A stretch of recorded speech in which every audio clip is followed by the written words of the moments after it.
The day Boston was hit by a giant wave of molasses. Imagine walking through the streets of Boston when suddenly you hear what sounds like an explosion. You turn around, and a massive wave is rushing toward you, but it isn't water, it's molasses. This actually happened.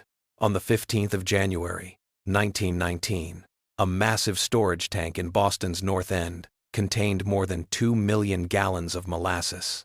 Without warning, the tank suddenly burst apart.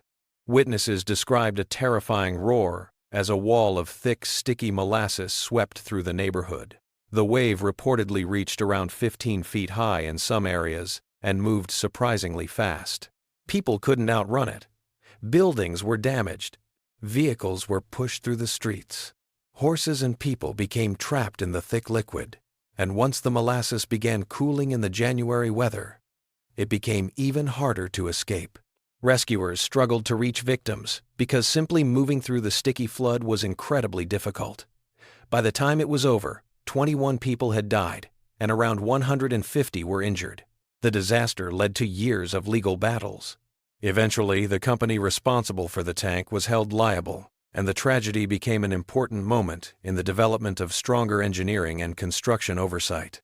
More than a century later, the event is remembered as the Great Molasses Flood of 1919, a deadly wave made entirely of molasses in the middle of Boston.